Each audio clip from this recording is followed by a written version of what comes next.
예수 그리스도 이름으로 하나님 말씀 전하겠습니다. 다 같이 본문 말씀 찾아보겠습니다. 아모스서 8장 11절에서 13절까지 있는 말씀입니다.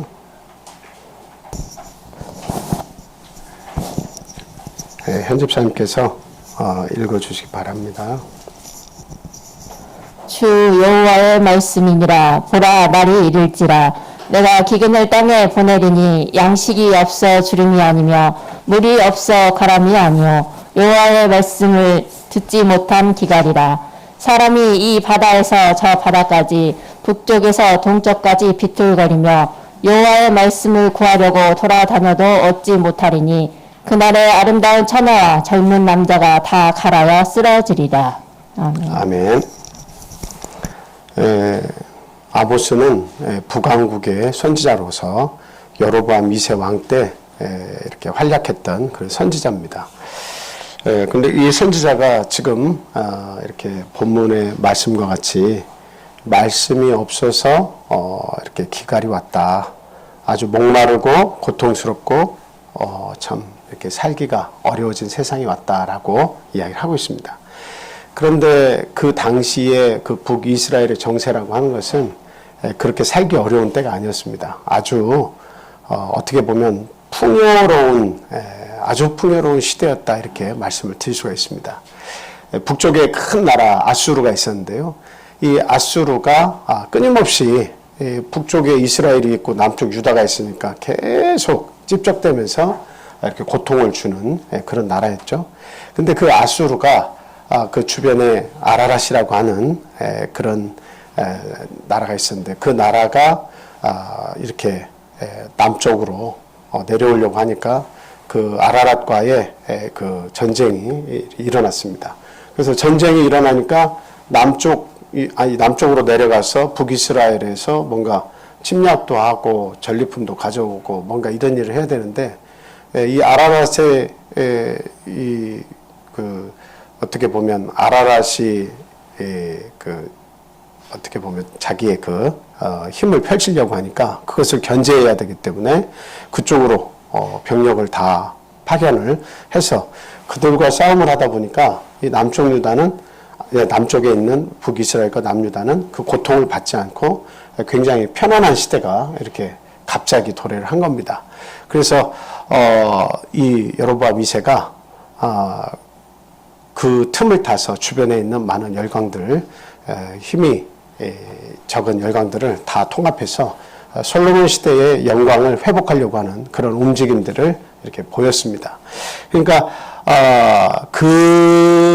그런 사회적 상황, 정치적 상황 이런 것들을 다 고려한다면 그때야말로 가장 어떻게 보면 풍요로운 시대다. 땅도 넓혔고 외세의 침입도 없고 그리고 나름대로는 어때요? 먹고 살기에는 부족함이 없는 굉장히 좋은 시대였다 이렇게 볼 수가 있습니다. 그런데 왜 이 좋은 시대에 많은 사람들이 즐겁고 행복하게 사는데 아모스 선지자는 왜 기갈이 왔다고 그렇게 이야기를 하고 있습니까? 그래서 이 기갈이라고 하는 것은 어떤 기갈이라는 것을 알아야 됩니까? 그 밑에 보니까 말씀이 없어서 기갈이 왔다고 그렇게 얘기하고 있죠. 말씀이 없어서 기갈이 왔다고 그렇게 얘기하고 있습니다. 11절을 제가 읽어드릴게요. 주 여호와의 말씀이니라. 보라, 날이 이를지라. 내가 기근을 땅에 보내리니 양식이 없어 주림이 아니요 물이 없어 가람이 아니요. 그랬죠? 먹는 거 충분히 먹을 수 있습니다. 그리고 물도 풍요롭습니다. 옛날에는 양식과 물이 최고죠.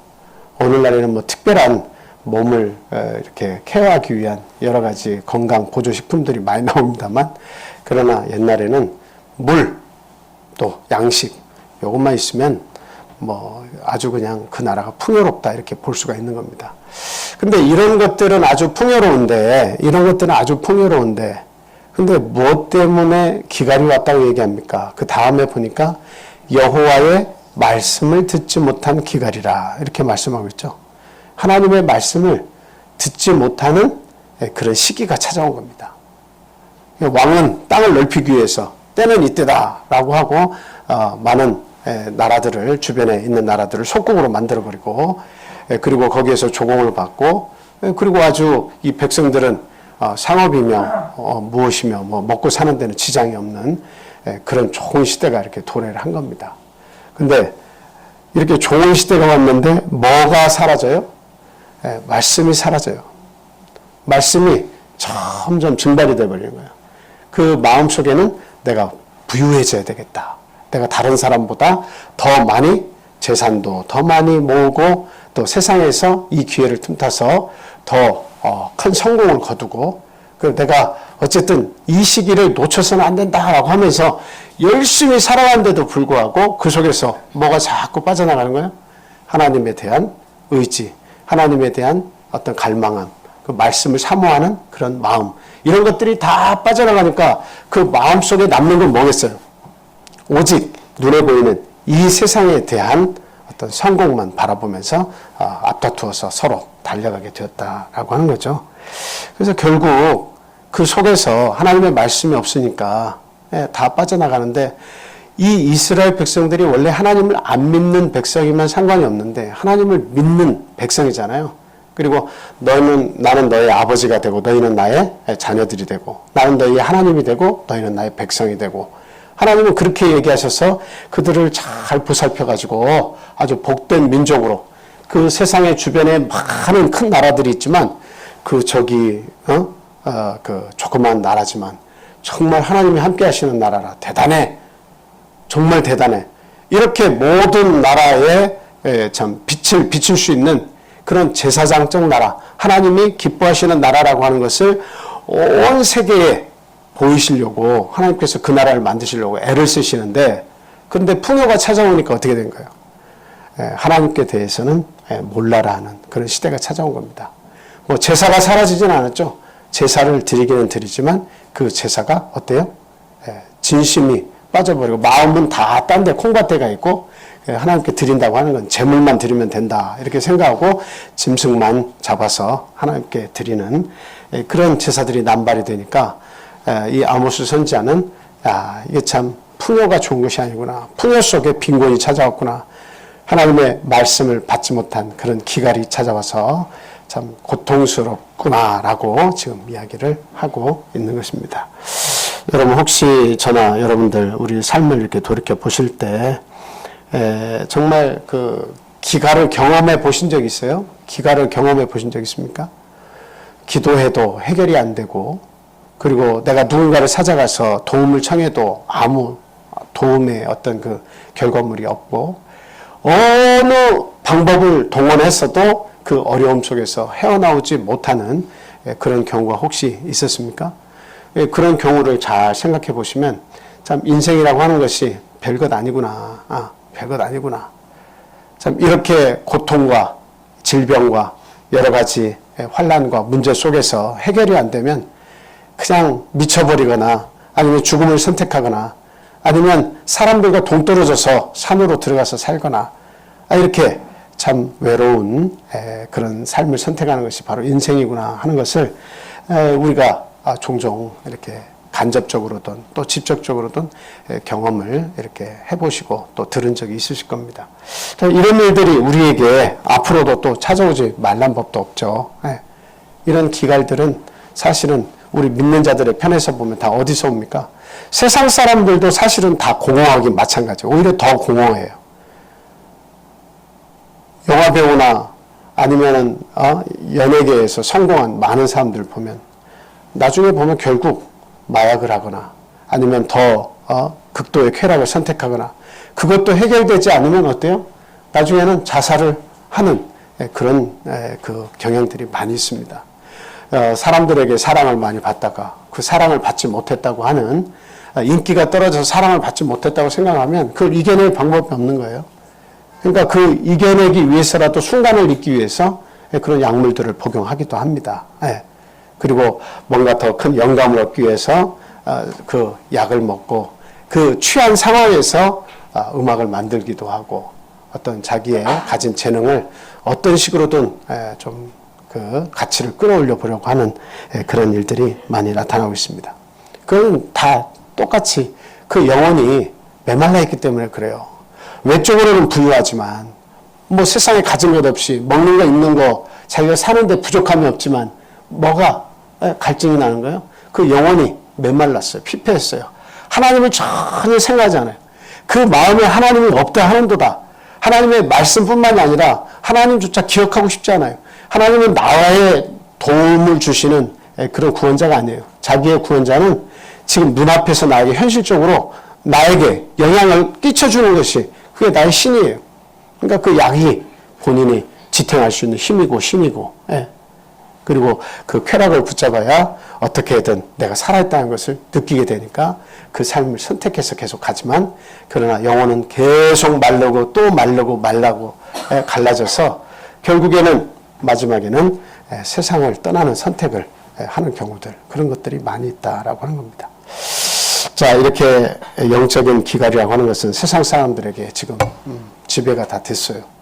근데 중요한 것은 사단 마귀는 세상 사람들이 하나님을 모르고 그냥 이 세상 살다가 지나가는 것은 뭐 마귀는 신경 안 씁니다.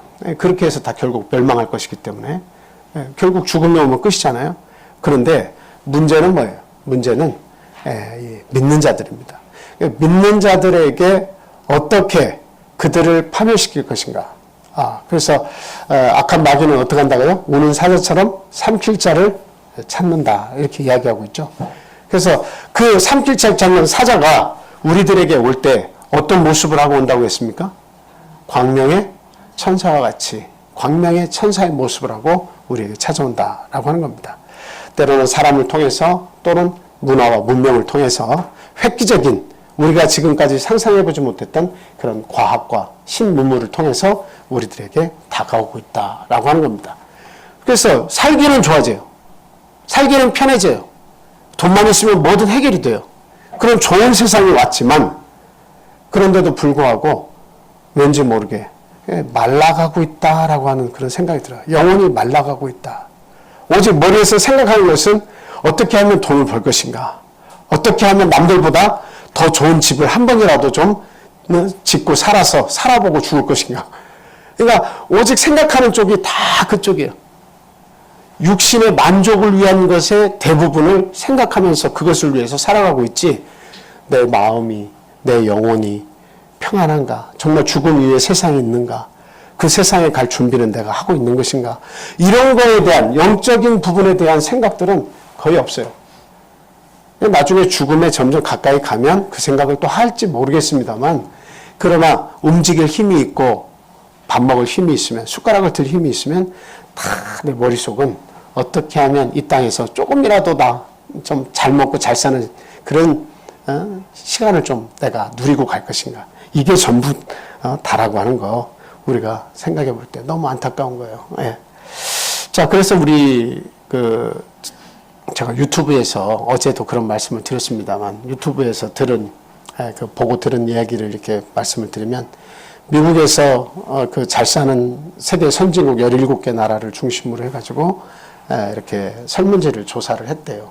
그러니까 굉장히 중요한 지표들을 뽑아가지고 뭐 가족, 그 다음에 직장, 그 다음에 뭐 학식 이렇게 공부하는 거, 그 다음에 경제적인 만족과 행복, 그 다음에 부모, 뭐 이렇게 그 중요한 단어들을 쭉 뽑아가지고 열 몇 개를 각 17개 나라에 1000명 정도를 대상으로 해서 어떤 것이 가장 중요한지 순위를 매겼답니다.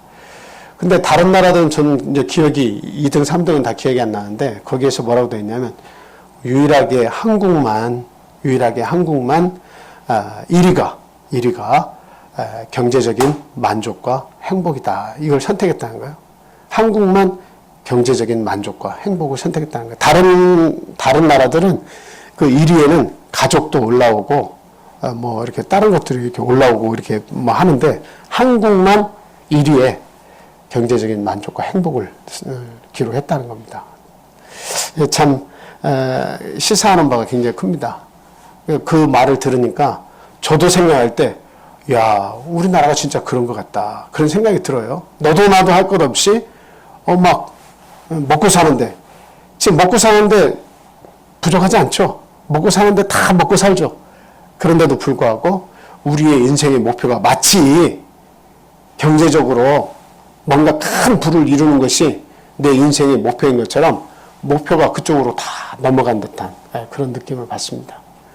나의 영혼이 피폐했나 피폐하지 않았냐, 하나님께 대한 열심을 내가 지금 가지고 있냐, 놓고 있는 상태냐, 이런 거에 대한 이 감은 다 사라져버리고 있는데 세상에서 내가 어떻게 잘 살고 성공할 것인가에 대한 거기만 계속 집착을 하는 모습들이 우리 한국의 이 많은 사람들에게 녹아 있다는 거죠.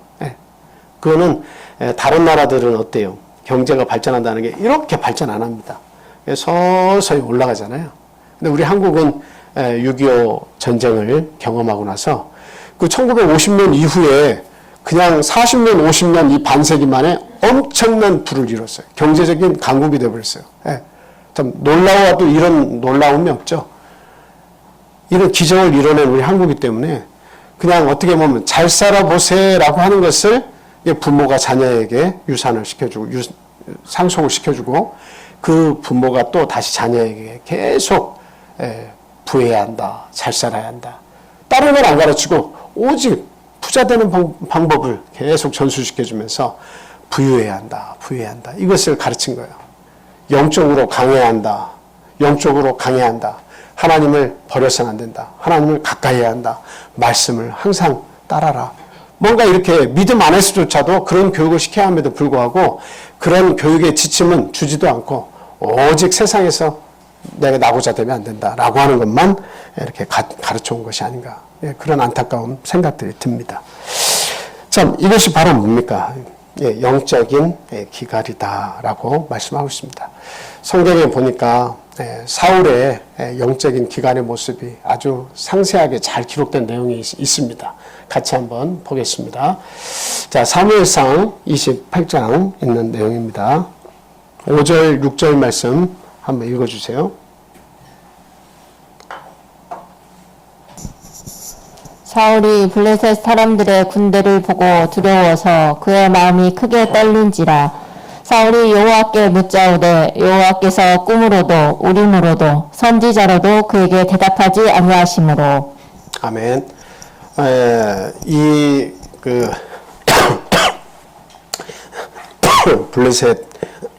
블레셋은 이스라엘의 남쪽에서 있으면서 시시때때로 올라와서 그 경계 지역에서 올라와 가지고 나라를 괴롭히는 그런 그 족속입니다. 그래서 이 블레셋이 올라왔을 때에 그냥 이 사울 왕이 이렇게 하나님 믿고 내려가 가지고 전쟁을 하겠다 하면 좋은데 이미 뭐에서부터 진 거예요? 이 마음의 싸움에서부터 진 거예요. 믿음의 싸움에서부터 진 거죠. 너무나 많은 숫자가 올라와서 전쟁을 하려고 하니까 그 블레셋 사람들을 보고 겁을 먹고 왕이 겁을 먹으니까 다음에 백성들은 어때요? 막 뿔뿔이 막 도망가는 거예요. 그래서 지금 그 왕이 저렇게 고통을 호소하고 두려움에 떨고 있었어요. 그때. 그러니까 사울이 한 행동이 뭐냐면 하나님을 찾았습니다. 하나님을 찾았어요. 그래서 하나님을 찾아서 이 전쟁을 수행해야 됩니까? 말아야 됩니까? 해야 되는데 하나님께 기도해도 하나님 응답이 없어요. 내 마음에 하나님께 기도하고 나면 힘이 생기고 하나님께서 뭔가 이렇게 결정을 해주시면 그대로 하면 되는데 하나님의 음성도 안 나타나고 또 하나님의 어떠한 특별한 조치가 누구를 통해서 오지도 않아요. 그러니까 마음이 아주 답답하죠. 그래서 우림과 둠밈이라고 하는 것인데 우림과 둠밈은 제사장이 이렇게 가슴 요 흉패에다가 두 보석을 넣어가지고 둘 중에 어느 하나를 선택을 하면 그것을 가지고 하나님의 뜻을 읽는 그런 방법입니다. 그런데 우림과 둠밈으로도 나타나지 않았어요. 그러니까 이 제사장을 통해서 뭔가 일을 해야 되는데 제사장을 통해서도 하나님께서 뭔가 당신의 뜻을 나타내 보이셔야 되는데 그것을 통해서 나타내 보여주시지 않으니까 사울은 아주 답답했습니다. 그럼 어떠한 방법은 이제 그 가장 좋은 그동안의 방법이었습니까? 선지자를 찾는 방법이었죠. 근데 사무엘 선지자가 이미 세상을 떠났기 때문에 사무엘 선지자에게 찾아가서 뭔가 답을 요구할 수 있는 그런 방법도 없는 거예요. 그러니까 선지자로도 답이 없으시고 우림과 둠밈으로도 답이 없으시고 제사장을 통한 그 법을 주시지 않고 그냥 하나님의 응답도 없고 하니까 사울은 너무나 안타까운 상황에 처하게 된 거예요. 자, 이런 상황을 뭐라고 합니까? 앞에서는 적이 찾아오고 내부적으로는 모두가 다 뿔뿔이 흩어지며 어떤 도움을 요청해도 도움의 손길이 하나도 오지 않는 그런 상황. 이런 상황이 기갈의 상황 아닌가? 목마르지 않습니까? 근데 가장 목말랐던 건 뭐냐면 하나님의 나라이고 하나님의 백성인데도 불구하고 하나님을 아무리 불러도 하나님이 어떤 방법으로도 대답을 하지 아니하시고 뒤돌아 계시는 거예요. 소리를 듣지 않으시는 거예요. 이게 사울의 영적인 기갈이었다라고 하는 거예요. 그래서 사울왕을 보면 이전에 처음에 왕으로 뽑을 때에 얼마나 겸손하고 하나님이 보시기에 참 아름다운 마음을 가졌습니까? 그런데 하나님께서 끊임없이 그를 지지하시고 많은 사람들의 마음을 사울을 지지하도록 만드시고 여러 가지 전쟁을 통해서 승리하게 하셔서 그 사울의 지위를 아주 굳건한 왕의 지위를 하나님께서 보장해 주셨잖아요. 그래서 참 어떻게 보면 하나님께 감사하고 기뻐하면서 하나님을 잘 섬기는 그런 왕이 될 줄 알았는데 나중에 보니까 자기의 이름을 내기에 급급한 거예요. 이 모든 전쟁의 공은 내가 세웠다. 그래서 전적비를 세워도 자기의 이름을 내는 그런 전적비를 세우고 말이죠. 그리고 하나님께서 명령하시고 하나님께서 지시하신 모든 내용들은 내 뜻에 바꿔가지고 내 뜻에 맞게 변형시켜가지고 수행을 하는 거예요. 전쟁의 모든 전리품은 하나님께, 그리고 대부분의 생명은 어떻게 해요? 다 멸절시키고, 그런데 자기가 볼 때 귀하다라고 하는 사람을 살려두고, 아가광 같은 사람을 살려두고, 그리고 살찌고 토실토실한 것은 살려두고, 하나님이 모두 다 진멸하고 죽이라고 했는데, 근데 나중에 변명을 하죠. 하나님께 제사를 드릴 때 쓰려고 토실토실한 거 내가 잘 장만해 놨습니다. 그러니까 참 하나님의 뜻에 순종하지 않는 이 사울 왕의 선택의 마음이 점점점 넓어졌다는 것은 그 풍요 속에서, 수많은 전쟁에서 승리하면서 풍요가 찾아왔는데 그 속에서 하나님의 말씀에 순종하지 않는 모습으로 변화됐다라고 하는 것은 하나님의 말씀이 그 속에 거하지 않았다라고 하는 거죠. 자기의 욕심이 더 강한 거예요. 그래서 자기의 뜻대로 해석하고 자기의 뜻에 맞는 삶을 선택해서 살아가니까 하나님께서 사울은 안 되겠다 이렇게 생각하신 거죠. 그를 버리기로 작정하시고 그 왕위를 다윗에게 주기로 작정을 하신 것이다 하는 겁니다. 자, 그 다음에 이제 우리 말씀 한 구절 찾아보겠습니다. 이사야서에 있는 말씀이죠. 59장 2절 말씀 제가 읽어드릴게요. 다 같이 한번 읽어볼까요? 시작. 오직 너희 죄악이 너희와 너희 하나님 사이를 갈라놓았고 너희 죄가 그의 얼굴을 가리어서 너희에게서 듣지 않으시게 함이니라. 결국은 하나님께 잘못이 있는 것이 아니고 하나님은 복을 주시겠다고 그 나라와 왕을 삼으시고 이렇게 얼마든지 지원하실 계획이 있으신데 사람의 편에서 욕심이 생기고 사람의 편에서 변질이 되어서 결국은 어떻게 했다는가요? 죄를 짓고 그 죄 때문에 하나님께서 등지시게 되었다라고 하는 말씀입니다. 하나님과 사이를 갈라놓는 것은 우리의 선택이고 우리의 잘못이고 우리의 죄악이었다라고 하는 것을 이야기하고 있죠. 자, 이와 같이 사울은 영적인 기갈을 통해서 참 하나님으로부터 외면당하는 그런 일을 가지게 되었습니다. 그러고 나서 사울이 선택한 게 무엇입니까? 사울이 어떻게 뭘 선택을 했죠? 예, 그렇습니다. 다 같이 28장 7절 말씀 사무엘상 28장 7절 말씀 한번 보겠습니다. 자, 사무엘상 28장 7절. 자, 같이 읽겠습니다. 시작. 사울이 그의 신하들에게 이르되 나를 위하여 신접한 여인을 찾으라. 내가 그리로 가서 그에게 물으리라 하니 그의 신하들이 그에게 이르되 보소서 엔돌에 신접한 여인이 있나이다. 하나님께서 사울을 왕을 삼으시고 나서 사울에게 명령한 것이 무엇이냐면 모든 신접한 자, 박수, 무당 이런 사람들을 다 내어 쫓으라고 그렇게 얘기했습니다. 그래서 멀리 쫓아내버렸어요. 하나님의 이 도성에서 함께하지 못하도록, 많은 사람들을 미혹하지 못하도록 다 쫓아내라고 해서 사울이 쫓아낸 거예요. 그런데 나중에 자신이 궁급하니까 어디 가서 하소연할 데도 없고 의지할 데도 없으니까 어떻게 한 거예요? 무당을 찾으라고 한 거예요. 야, 누구에게 가면 좋겠느냐, 누구에게 하면 좋겠냐 하다가 자기가 쫓아냈던 그런 그 신접한 여인을 찾아가게 이렇게 되죠. 신접한 여인을 찾아가가지고 그 사무엘상 28장 15절을 보면 사무엘 선지자를 좀 불러내달라 이렇게 얘기합니다. 그런데 나타난 사무엘 선지자의 영이라고 나타난 그 거짓 영이 막 혼을 내키죠. 혼을 내킵니다. 얼마나 참 수치스럽습니까? 거기는 사무엘 선지자의 음성을 가지고 나타난 영이지만 실제는 사무엘 선지자가 아니에요.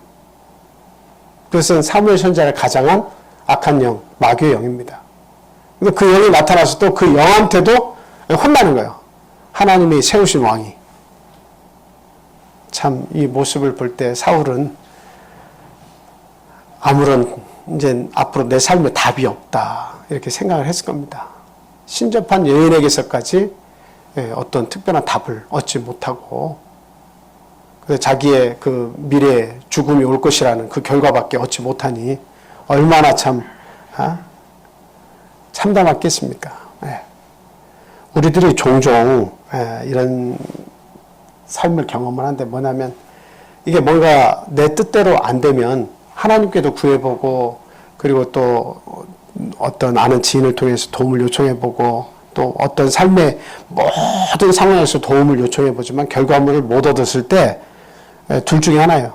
어떤 사람은 그래도 하나님 믿고 기다려보자.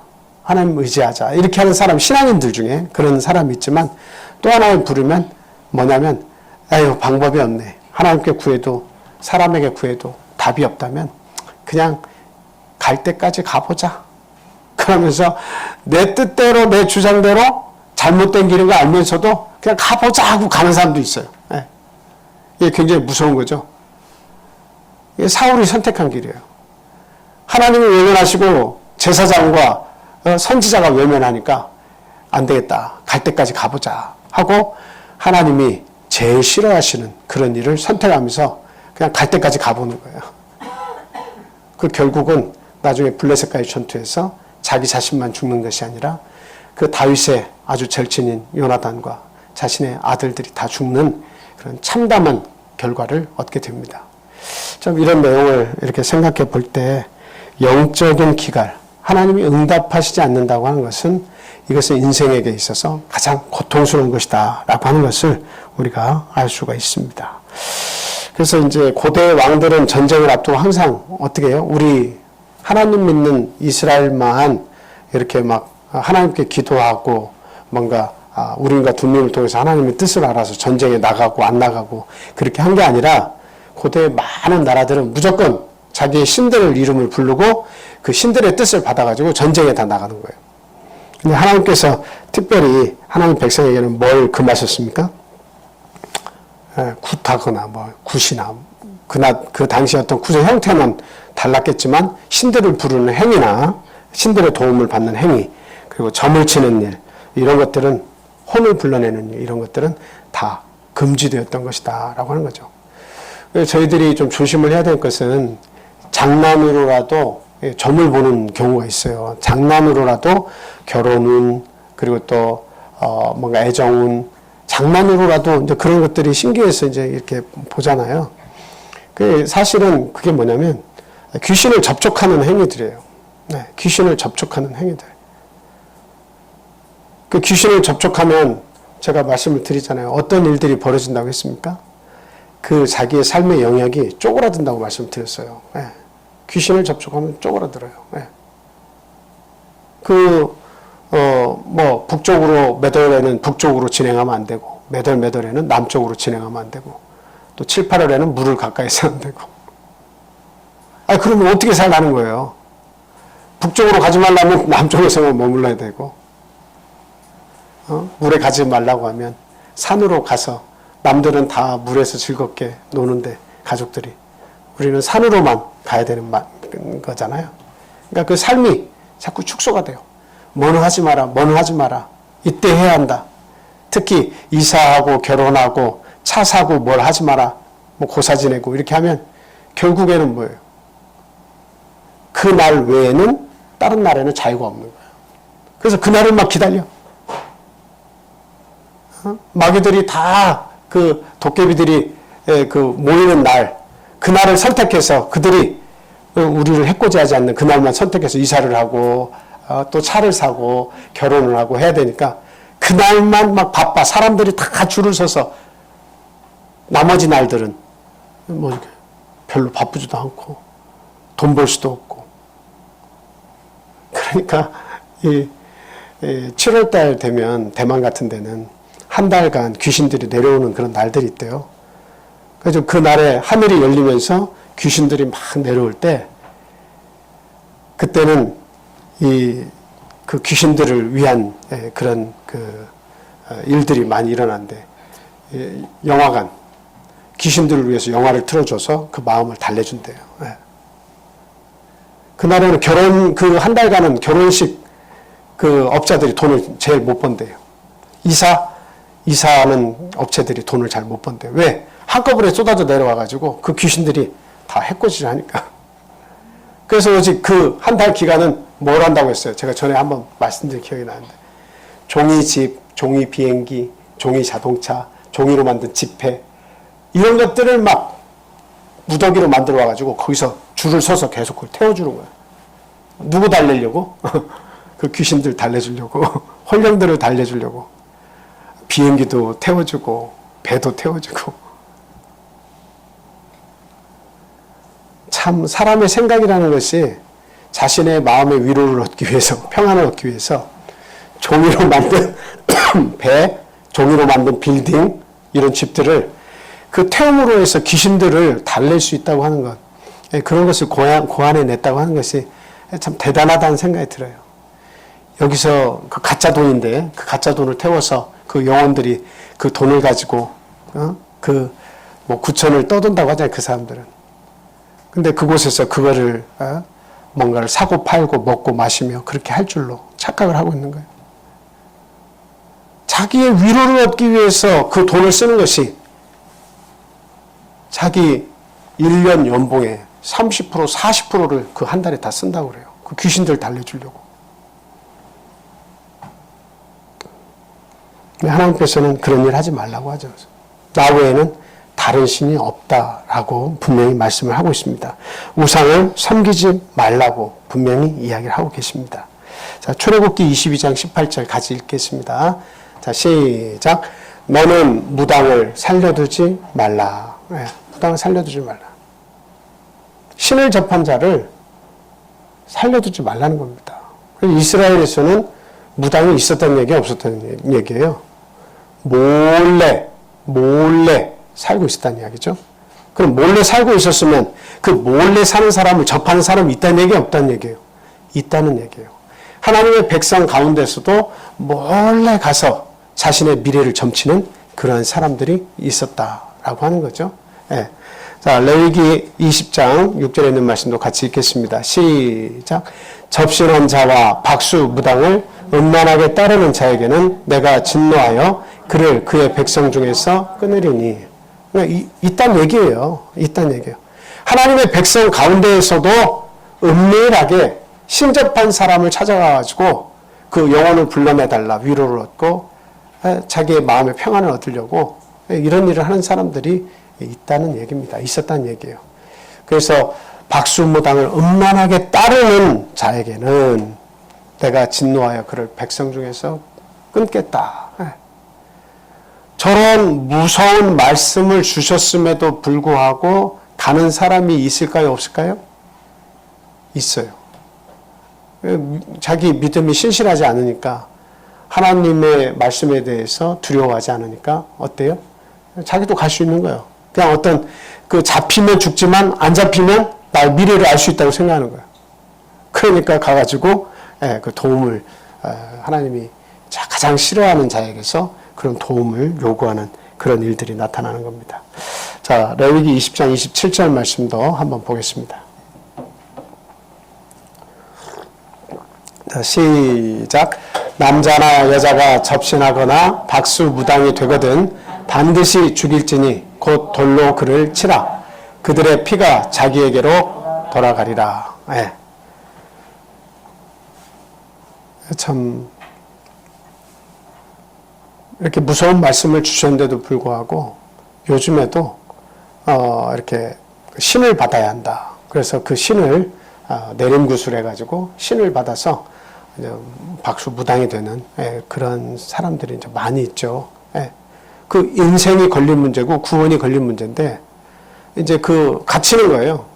그 마귀는 항상 그 사람마다 가두는 법을 잘 알기 때문에 이 사람을 뭘로 가둘 것인가 이걸 잘 아주 캐치해내는 게 마귀의 특성입니다.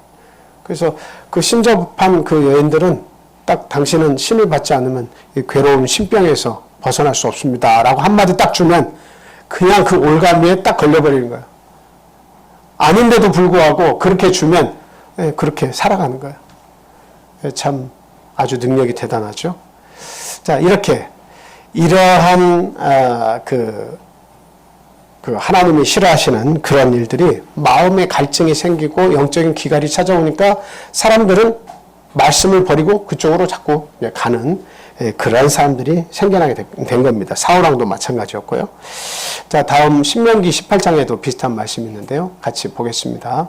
자, 읽겠습니다. 시작. 그의 아들이나 딸을 불 가운데로 지나게 하는 자나 점쟁이나 길흉을 말하는 자나 요술하는 자나 무당이나 진언자나 신접자나 박수나 초혼자를 너의 가운데서 용납하지 말라.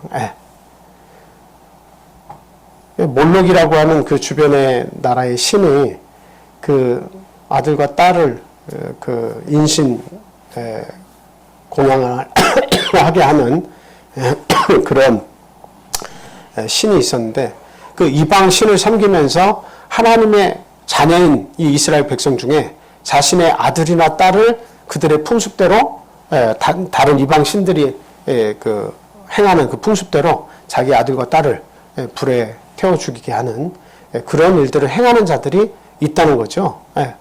그리고 또 여기 말씀과 같이 그 끊임없이 초혼자, 신혼자, 혼을 불러내고 하나님과 그 신과 접하려고 하고 그리고 누군가의 혼을 불러내는 초혼자 이런 자들이 있어가지고 이스라엘 백성의 그 마음을 어떻게 해요? 더 평안하게 해주는 게 아니고 더 공고하게 만드는 거예요. 갈 데가 없게 만드는 거예요. 그래서 그들의 결국은 멸망이라고 말씀을 하고 있지 않느냐라고 하는 겁니다. 참 용납하지 말아야 될 것을 우리는 너무나 쉽게 용납하는 것은 아닌지 우리가 생각해 볼 일입니다. 그래서 우리가 어떤 장난으로라도 어때요? 장난으로라도 그 운세를 보고 운세가 나에게 어떤 영향을 미칠 것이라고 조금이라도 생각하는 것은 참 우스운 일이고 참 안타까운 일이다. 하나님께서 결코 좋아하시지 않습니다. 그러니까 우리는 오직 하나님 믿고 내가 겸손하게 하나님을 섬기면서 살아가면 그에 상응하는 먹고 마시는 것 외에도 이방인들이 구하는 것은 얼마든지 주시겠다고 약속하셨으니까 그 믿음을 가지고 우리가 하나님과 함께하면 된다라고 하는 말씀을 드립니다. 이렇게 영적인 분별력을 잃어버리게 만드는 것, 영적인 고갈이 오면 분별력이 사라져버려요. 어떤 것이 옳은 건지 옳지 않은 것인지 그 분별력이 사라져버리는 거죠. 그래서 갈 때까지 가보고 악한 길임에도 불구하고 가서 뭔가 참 그 악한 방법으로라도 해결을 해보려고 노력을 하는 거죠. 근데 결국 자신의 마음의 짐만 더 가중된다라고 하는 사실입니다. 자, 그래서 오늘 결론의 말씀은 무엇이냐? 어떠한 상황에서라도 하나님께로 돌아가야 된다라고 하는 말씀이에요. 어떠한 상황에서라도 하나님께로 돌아가야 한다. 부스러기 은혜라도 하나님께 가서 찾아야 한다라고 하는 겁니다. 여러분 수로보니게 여인이 자기의 딸이 그렇게 아픔 중에 있을 때 예수님께 도움을 요청했죠. 그랬더니 예수님께서 뭐라고 얘기하셨어요? 나는 이스라엘의 잃어버린 양 외에는 보내심을 받지 않았다. 하나님께서 나에게 주신 것을 걔에게 주는 것이 마땅치 않다. 그래서 나는 이 은혜를 너에게 줄 수 없다. 이렇게 얘기했잖아요. 그 말은 뭐예요? 예수님은 너와 나의 그 이스라엘 백성과 나와의 관계, 너와 나와의 관계를 생각해 보면 나는 이스라엘의 하나님이지 너의 하나님이 아니야. 널 구원 못해. 라고 개라고 취급을 했잖아요. 개라고 취급하면 이스라엘은 하나님의 양떼고 하나님의 백성이고 너는 개라고 하면 아주 그냥 그 천지 차이가 나가지고 똑 떨어질 줄 알았어요. 포기할 줄 알았어요. 그리고 이제 예수님이 꼭 그러셨다는 이야기가 아니고 그와 같이 아주 강력하게 말씀하셨다는 거죠. 그랬더니 그 여인이 하는 행동이 뭐예요? 개들도 부스러기에서 그 주인의 상에서 떨어지는 부스러기를 먹습니다 하면서 자기를 이스라엘 백성에 잃어버린 이스라엘 백성에 딱 갖다 붙이면서 나도 온전한 하나님의 백성은 아니지만 주인의 상에서 떨어지는 그 부스러기를 바라보는 이 심정을 하나님 예수님 돌아봐 주십시오 하면서 딱 거기다 갖다 붙인 거예요. 그러니까 예수님이 감동하시지 않았겠습니까? 이런 믿음이 어디에서 이렇게 나타났을까 생각하신 거 아닙니까? 그래서 결국 그의 자녀를 낳아주신 사건이 있었습니다. 참 이런 내용을 우리가 이렇게 생각하면 부스러기 은혜라도 하나님 주십시오 하는 것이 이렇게 대단한 거예요. 마지막까지 가서 빛이 보이지 않고 좌절과 절망의 상태에 빠졌을 때도 그 마지막 그 속에서라도 뭘 잃으면 안 된다? 부스러기 은혜를 달라고 하는 이 마음을 잊어서는 안 된다라고 하는 겁니다. 그러니까 저희들 요즘에 이렇게 그 부부들이 이혼하는 내용을 이렇게 보면 자신의 잘못이 발각되었음에도 불구하고 용서를 몇 번 구하고 나면 그 다음에 용서가 안 되면 어떻게 해요? 아주 그냥 갈 때까지 가고 너는 잘했니 뭐는 잘했니 이렇게 또 되잖아요. 그런데 정말 지혜로운 사람, 자기의 잘못을 깨달은 사람은 부스러기 은혜를 바라야 되는 거예요. 그게 아내가 됐든 남편이 됐든 그 부스러기 은혜라도 나에게 주라고 하면서 끊임없이 기다리는 것이 그게 지혜예요. 가정을 지키려면. 근데 이제 몇 번 미안하다고 하고서 그 결과물이 안 나오면 그래? 너는 잘했나? 하면서 그냥 전쟁을 해보자라는 식으로 나오면 그 가정은 이제 파괴가 되는 거죠. 네. 자, 그리고 또 이제 뭐 성경 말씀을 찾지 않겠습니다만 우물가의 여인 예수님을 만나고 나서 예수님께 그 물 한 바가지 이렇게 떠서 드렸죠. 네. 근데 그 여인도 메시아가 올 것을 기다리는 사람이었어요. 그 메시아가 올 것을 기다리는 사람이라고 하는 것은 지금 영혼이 매우 가라다라고 하는 거예요. 우물가 여인은. 그래서 예수님이 내가 누구였는지 알았다라면 오히려 네가 나에게 생수를 구했을 것이다. 그러면서 선지자십니까? 뭐 이렇게 여러 가지로 이렇게 보고 있다가 나중에 보니까 하시는 말씀이 뭐예요? 네 남편을 다 데리고 와라. 근데 남편이 없습니다. 앞에 남편이 5이 있었고 지금 남편도 남편이 아닙니다. 그러니까 그 삶의 무기력, 많은 남편들과 살아보면서 삶의 위로를 얻고 힘을 얻으려고 노력했지만 그 결과적으로 마음이 자꾸 공고해졌다는 이야기죠. 기쁨이 사라져버렸다는 이야기죠. 그래서 물 들어왔는데 내 마음을 꿰뚫어보는 예수 그리스도를 만난 겁니다. 그래서 네가 참말을 했다는 겁니다. 네 말이 맞다는 겁니다. 그래서 그 모든 것을 다 꿰뚫어 보시는 그 예수님, 자신이 과거를 훤히 꿰뚫어 보시면서 남편들이 많이 있었다는 것도 알고 계시고 말이죠. 그러니까 거기서 도무지 나의 것을 이렇게 뭔가 변명을 해야 될 이유도 없고 모든 죄악이 다 드러나고 나의 곤고한 삶의 모습들이 예수님 앞에 다 비춰졌을 때 그는 깨달은 거예요. 도대체 이분이 누구신가? 이분은 바로 메시아시다. 나의 구주시다라고 하는 것을 깨달았습니다. 그래서 그 소식을 가지고 자기 동네로 돌아가가지고 그냥 막 힘있게 떠들죠. 와보라 이는 그리스도시니. 모두 다 와서 그 말씀을 들으라는 겁니다. 우리의 기갈, 나의 기갈, 나의 이 부족함, 나의 이 메마른 삶 이런 것들을 단 한두 마디의 말씀으로 깨끗이 씻어주셨다는 거예요. 예수님이 하신 행위가 뭐예요? 물을 떠가지고 너도 한번 마셔라 이렇게 한 거예요? 그거 아니잖아요. 한두 마디의 말씀으로 그가 어떤 고통에 처해있고 영적인 기갈이 왔는가를 예수님이 읽으신 거예요. 얼마나 큰 쓸쓸함과 외로움 속에서 살려고 바둥거리지만 해결되지 않는 그런 아픔의 반복 속에서 살아왔나 그 삶을 하나님 다 읽으신 거예요, 예수님이. 그래서 말씀으로 치유해 주신 거예요. 그 여인에게 말씀으로 치료해 주는 거예요. 이제는 그와 같은 그런 기갈에서 이제 벗어나거라 한 거예요. 그거 하나 뭐 말씀으로 뭐 돈을 준 것도 아니고 뭔가 눈에 보이는 특별한 걸 준 것도 아닌데 그 말씀으로 위로받은 것 때문에 모든 짐을 다 털털 털어버리고 자기의 동네로 돌아가서 시끄럽게 막 그 저녁에 떠들었다고 한 것은 와보라 이는 그리스도시다. 메시아가 오셨다. 떠들었다는 것은 뭐예요? 자기의 마음에 치유를 받고 행복함이 몰려왔을 때 그런 일들을 할 수 있는 거예요. 네. 해결받은 거죠. 네. 하나님께 가야 해결을 받습니다. 하나님께 가서 엎드리고 구해야 하나님의 은총이 있습니다. 하나님 외에 다른 방법은 저도 살아보니까 다 일시적이에요. 하나님께 와서 구하면 내 마음에 평안 얻고 그리고 하나님의 은총이 나와 내 기도 속에 또 내 가정 속에 은총이 있다라고 하는 겁니다. 자, 로마서 3장 9절에서 12절 말씀 보겠습니다. 그런데 대부분의 사람들은 어떠냐? 자, 로마서 3장 다 같이 읽겠습니다. 시작. 그러면 어떠하냐? 우리는 나으냐? 결코 아니라 유대인이나 헬라인이나 다 죄 아래에 있다고 우리가 이미 선언하였느니라. 기록된 바 의인은 없나니 하나도 없으며 깨닫는 자도 없고 하나님을 찾는 자도 없고 다 치우쳐 함께 무익하게 되고 선을 행하는 자는 없나니 하나도 없도다. 저기에게 말씀을 이렇게 잘 보면 그 유대인들, 하나님의 선택을 받은 유대인들 뿐만 아니라 헬라인들은 뭘 얘기하는 거예요? 이방인들 얘기하는 거예요. 하나님의 백성이나 이방인들이나 할 것 없이 모두가 다 어떻다는 겁니까? 우리가 다 죄 아래에 있다라고 얘기한 거예요. 의인은 하나도 없더라. 하나님을 애써서 찾는 자들이 없다는 겁니다.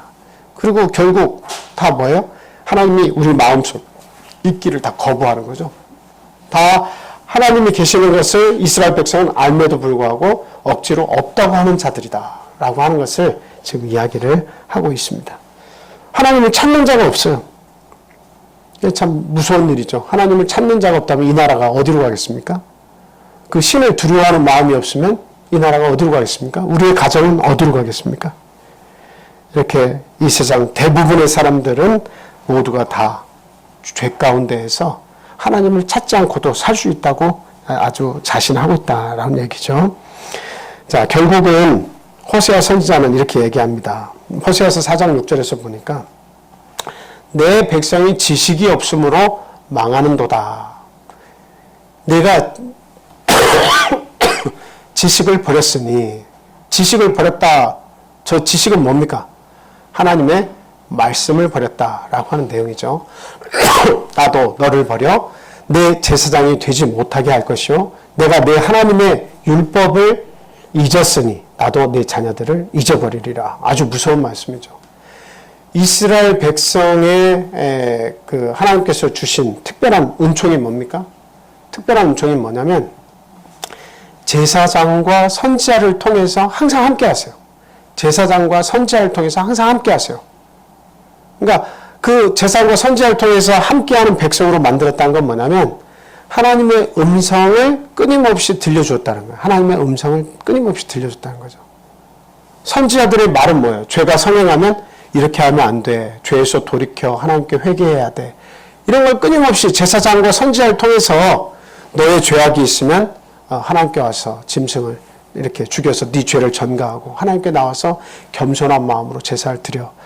이런 것들을 통해서 제사장 나라 백성을 만드셔서 하나님은 보호하시려고 했다 이 말이에요. 그들을 깨끗하게 항상 제사로 씻어줘서 죄를 씻고 하나님의 은총 가운데 거하게 이렇게 해주셨다는 거죠. 그런데 그 지식을 버리기 시작하는 거예요. 하나님의 말씀 듣는 것을 거부하기 시작한 겁니다. 그래서 호세아가 마지막 부분에 가서 이렇게 이야기합니다. 호세아 14장 1절에서 3절 말씀 다 같이 읽겠습니다. 시작. 이스라엘아 내 하나님 여호와께로 돌아오라. 내가 불의함으로 말미암아 엎드러졌느니라. 너는 말씀을 가지고 여호와께로 돌아와서 아뢰기를 모든 불의를 제거하시고 선한 바를 받으소서. 우리가 수송아지를 대신하여 입술의 열매를 주께 드리리이다. 우리가 아수르의 구원을 의지하지 아니하며 말을 타지 아니하며 다시는 우리의 손으로 만든 것을 향하여 너희는 우리의 신이라 하지 아니하오리니 이는 고아가 주로 말미암아 국류를 얻음이니이다 할지니라. 예. 이스라엘을 고아에 비유했어요. 예. 고아는 뭐예요? 예, 참 쓸쓸하게 짝이 없는 그런 삶이죠. 오늘날에는 사회적으로 이슈가 있어서 그냥 굉장히 이슈를 받아서 도움을 많이 받고 사랑을 많이 받습니다만 그 과거에서부터 전통적으로 고아와 과부는 가장 외로운 존재예요. 살기가 참 버거운 그런 존재인데 그 고아와 같은 그 영적 기근에 있는 우리들에게 하나님께로 돌아오면 하나님의 긍휼과 은혜를 입을 수 있다라고 하는 그런 메시지를 지금 전달하고 있는 겁니다. 아무리 고아와 같을지라도 너희가 아무리 은총을 못 받은 고아와 같을지라도 하나님 여호와께로 돌아오면 은총을 하나님께서 불쌍히 여겨주시는 은총을 너에게 주신다라고 하는 말씀입니다. 그래서 다른 거 가져오지 마라. 뭐 가지고 와라? 말씀을 가지고 여호와께 돌아와라. 하나님께서 너에게 주셨던 그 말씀을 기억하고 그 말씀대로 살겠다고 하는 거 그거 의지 가지고 와라 하는 겁니다.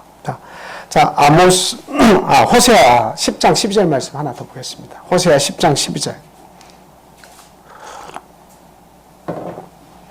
자, 오늘의 우리들에게 주시는 아주 마지막 말씀입니다. 여기는 뭐라고 되어 있어요?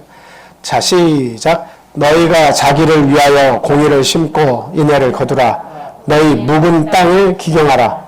지금이 곧 여호와를 찾을 때니 마침내 여호와께서 오셔 공의를 빛처럼 너에게 내리시리라. 아멘. 하나님은 항상 준비되어 계신데 거기에서 멀리 떨어져 나가려고 하나님의 말씀을 듣지 않으려고 이렇게 그런 일을 행하니까 이 마음밭이 어떻게 된 거예요? 아주 딱딱해진 거예요. 그래서 마음밭이 딱딱해진 사람들은 하나님의 말씀을 이렇게 던져주면 그게 떼굴떼굴 굴러다니지 그 말씀이 어딘가에 푹 들어가가지고 뿌리를 내려서 아 이렇게 살아야 되는구나. 오늘 이 말씀 주셔서 내가 참 살았고 감사하고 기쁘다. 이런 마음이 없는 거예요. 그냥 그 마음밭이 너무 단단해져가지고 떼굴떼굴 굴러다니는 하나님의 말씀이 아무리 귀한 안식일에 우리가 모여서 하나님 말씀 줘도 내 마음이 강팍하면 그냥 이 씨앗을 하나님의 말씀에 생명의 씨앗을 던져줘도 이 마음밭에서 굴러다니는 거예요. 네. 오랫동안 묵었기 때문에 그래요. 너무나 오랜 세월을 그러한 방식으로 자기만의 방식으로 살아왔기 때문에 하나님의 이 생명의 양식이 이 씨앗이 어딘가에 들어가가지고 싹을 못 내리는 거예요. 네. 그러니까 호세아 선지자가 지금 이스라엘 너희 백성의 마음이 이와 같이 되었다. 지금 얘기하는 겁니다. 어떻게 하다 이렇게 되었느냐 하는 겁니다. 너희의 마음이 딱딱해졌으니까 이제 곡괭이로 너희 마음밭을 어떻게 하라? 기경해라. 자꾸 때려가지고 어떻게 해요? 그것을 바스리고 그것을 뒤집어 놓고 계속해서 씨앗이 떨어지면 살 수 있는 상황을 만들어라 라고 하는 거예요. 요즘에 이렇게 세상에 많은 사람들에게 하나님의 말씀 이야기하면 이것만큼 기가 막히고 답답한 일이 없는 거예요. 하나님의 말씀은 너무도 재미가 없고 나와 동떨어진 어느 나라의 이야기로밖에 생각을 안 하는 경우가 많이 있습니다. 하나님은 그래도 그 영혼을 생각하시며 불쌍히 여기시며 나에게 돌아오라고 이야기합니다. 그래서 내가 회개하고 하나님의 말씀을 받을 수 있는 마음의 상태를 준비해서 나에게 와라. 네 마음을 좀 깨뜨려라. 생명의 말씀을 너에게 주면 그 초혼자나 무당이나 박수의 말은 귀 기울여 들으면서 네 인생이 축소되고 자유가 억압받는 그런 것에는 마음을 열어서 쉽게 그것을 인지하려고 하지 말고 정말 너를 살려주는 생명의 말씀의 씨앗을 좀 받을 준비를 해라. 좀 그 묵혔던 오랫동안 몇십 년 동안 살아왔던 네 경험과 지식과 이 모든 묵은 땅들을 아주 파헤쳐가지고 부드러운 땅으로 좀 만들어라. 그래야 내가 너에게 생명의 말씀의 씨앗을 줄 때 네가 받을 거 아니냐라고 말씀을 하고 있습니다. 여호와의 말씀을 듣지 못한 기갈, 이 기간이 오래되면 오래될수록 우리의 마음밭은 딱딱해지는 거예요. 내가 오래도 하나님을 접하지 않을수록에 그 마음밭은 너무도 딱딱해진 거예요. 그러니까 이제는 내 마음이 부서져야 될 때다라고 이렇게 생각하세요. 그리고 이때가 하나님으로부터 은혜를 받을 때라고 하는 말씀에 순종하고 하나님 앞에 자꾸 나와가지고 채찍질 하세요. 자기에게. 하나님의 말씀을 내가 믿어야 하고 말씀에 순종해야 한다라고 하는 것을 하나님께 우리가 나와서 구해야 된다 이 말이에요. 자, 우리 마지막 호세아 6장 1절에서 7절 말씀 읽고 기도하겠습니다. 자, 이게 오늘의 결론 말씀입니다. 자, 시작. 오라, 우리가 여호와께로 돌아가자. 여호와께서 우리를 찢으셨으나 도로 낫게 하실 것이요 우리를 치셨으나 싸매어 주실 것입니다. 여호와께서 이틀 후에 우리를 살리시며 셋째 날에 우리를 일으키시리니 우리가 그의 앞에서 살리라. 그러므로 우리가 여호와를 알자. 힘써 여호와를 알자. 그의 나타나심은 새벽빛같이 어김없나니 비와 같이 땅을 적시는 늦은 비와 같이 우리에게 임하시리라 하니라. 에브라임아 내가 내게 어떻게 하랴. 유다야 내가 내게 어떻게 하랴. 너희의 연애가 아침 구름이니 이슬 같도다. 그러므로 내가 선지자들로 그들을 치고 내 입의 말로 그들을 죽였노니 내 심판은 비처럼 나오느니라. 아멘. 제사를 원하지 아니하며 번제보다 하나님을 아는 것을 원하노라. 그들은 아담처럼 언약을 어기고 거기에서 나를 반역하였느니라. 예. 하나님의 은혜를 많이 입은 아담처럼 아주 그냥 첫사람 아담은 제일 많은 은혜를 입었죠. 그런 아담처럼 이 이스라엘이 죄를 범한 상황에 빠졌지만 그러나 내게로 돌아와라. 방법이 있다. 그리고 힘써 여호와를 알도록 이렇게 힘을 쓰라는 겁니다.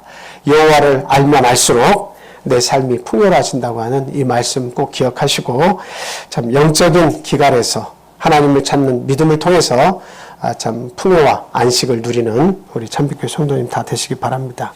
우리 함께 기도 드리겠습니다. 오늘 말씀 기억하시고 참 메마른 내 마음밭에 단비를 내려주십시오.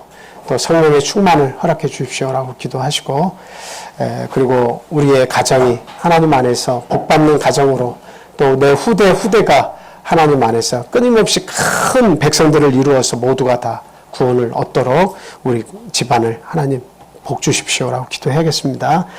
또 이 나라 이 민족의 평안을 위해서 또 지도자를 하나님 기뻐하시는 지도자를 내주시라고 또 기도해 주시고 그리고 우리 고3 또 수험생들 참 이번에 시험을 치고 여러 가지 참 마음의 압박을 많이 받았을 텐데요. 하나님 크신 위로와 그 좋은 결과물을 허락해 주십시오라고 기도해 주시기 바랍니다. 또 연로하신 우리 유괴 부모님, 또 우리 교회 집사님들, 또 연약한 우리 어린아이를 둔 가정들, 우리 위해서 함께 코로나와 여러 가지 앞으로의 어려움 속에서 믿음 생활 잘할 수 있게 해주시라고 기도해 주시고요. 그리고 떠나 있는 이곳에 함께하지 못한 우리의 모든 가족들, 영적, 육적 가족들, 또 이제 하나님의 말씀을 찾는 구도자들, 또 이제 막 뿌리를 내린 초신자분들 또 위해서 하나님의 긍휼을 위해서 기도 같이 하겠습니다.